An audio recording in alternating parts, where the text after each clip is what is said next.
Welcome to Yamuna Murali kitchen. இப்போ செய்து காட்ட போகிறது புளி கொஜ்ஜுங்க. புளி கொஜ்ஜு எப்படி செஞ்சு காட்டுறேன், அது தேவையான பொருட்கள் காட்டுறேன். இப்போது தேவையான பொருட்கள் காட்டுறேன் பாருங்கள். புளி கரைச்சி வச்சுருக்குங்க, தண்ணி மாதிரி கரைச்சி வச்சுருக்கேன் நான். அது தேவையான உப்பு, இதுக்கு கொதிக்க வைக்க வேண்டாம், அது பச்சையாகவே அப்படியே சாப்பிட்றது தானுங்க. அதுக்கு தேவையான காரம், பச்சை மிளகு அப்படியே பிசைஞ்சு விட்டுடுறது. தட்டி வச்சுருக்கேன் நான் சின்ன வெங்காயத்தை போட்டு இதை போட்டு தாளித்து கொட்டிடலாங்க. இதில் கோவிலில் அம்மனுக்கு படைக்கிறாங்க. படைச்சிட்டு எல்லாருமே அங்கே வந்திருக்கவங்க சாமி கும்பிடுறவங்களுக்கு எல்லாருக்குமே விருந்தல் கொடுப்பாங்க. அதை பார்த்துருக்கேன் நான். வீட்டில் எங்கள் பாட்டியும் செஞ்சு கொடுப்பாங்க எங்களுக்கு. ஊற்றுனேன்.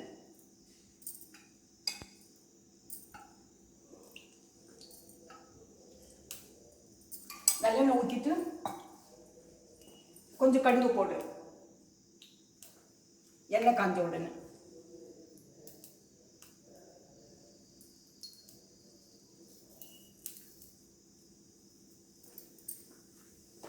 எண்ணெய் காஞ்ச உடனே கடுகு போட்டிருக்குங்க. கடுகு போட்டு இப்போ வெந்தயம் போடுறேன். வேற ஒன்றும் வேண்டாங்க இதுக்கு. இதை மட்டும் வெறும் கடுகு வெந்தயத்தை போட்டு தாளித்து கொட்டிடணும். இது சாப்பாட்டுக்கு மட்டும்தான் ஆகும், வேறு எதுக்கும் ஆகாது. மாதம் ஒரு முறை சாப்பிட்லாங்க. புளி ரொம்ப நல்லது உடம்புக்கு. புளியில் ஏகப்பட்ட வைட்டமின்ஸ் இருக்குது, மினரல்ஸ் இருக்குது. மாதம் ஒரு முறை வெறும் புளி கரைச்சல் எடுத்துக்கிறது இந்த மாதிரி நல்லது. புளி கொஜ்ஜு சாப்பிட்றது நல்லது. பாருங்கள், இப்போது கடுகு பொரிஞ்சாச்சு, வெந்தயம் போடுறேன். பச்சை நல்லெண்ணெய் ஊற்றி சாப்பிட்லாங்க. இதை பச்சைவை அதுக்கு மேலே ஸ்டவ் ஆஃப் பண்ணிவிட்டு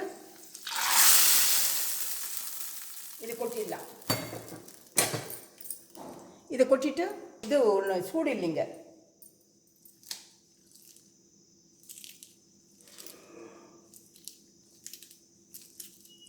இந்த மாதிரி பிசைஞ்சு விட்டுடலாம். மிளகாவை பாருங்க, இது கூட உப்பு போட்டுடலாங்க. தூள் உப்பு போட்டால் நல்லது, ஏன்னா சீக்கிரம் கரைஞ்சிடும்.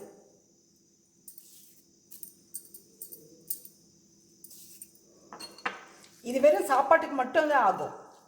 நம்ம குழம்பு செய்ய முடியல அந்த பட்சத்தில் நம்ம வாங்கி சாப்பிட வேண்டிய அவசியம் கிடையாது. ஒரு புளி கொஞ்சம் பண்ணிட்டா போதும். இதுக்கு தேவையானது புளிப்புக்கு புளி இருக்குது, பச்சை மிளகா காரத்துக்கு இருக்குது, சின்ன வெங்காயம் காரமாக இருக்கும், உப்பு போடுறோம், வெந்தயம் கடுகு போட்டு தாளிக்கிறோம். இதுக்கு பச்சையான எண்ணெயை ஊற்றி சாப்பிட்லாம். நெய் ஊற்ற வேண்டாங்க, பச்சை எண்ணெய் ரொம்ப நல்லாயிருக்கும்.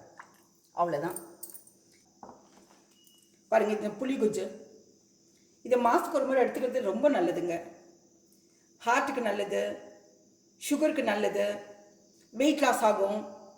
இது சாப்பிட்றதுனால, புளி சாப்பிட்றதுனால எலும்பு பலம் கிடைக்கும், எல்லாத்துக்குமே நல்லதுங்க.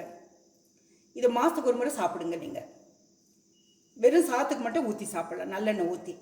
இந்த ரெசிபி பிடிச்சிருந்தா லைக் பண்ணுங்கள், ஷேர் பண்ணுங்கள், சப்ஸ்கிரைப் பண்ணுங்கள், கமெண்ட் பண்ணுங்கள், மறக்காமல் பெல் பட்டன் ப்ரெஸ் பண்ணுங்கள். அடுத்த ரெசிபியில் பார்க்கலாம்.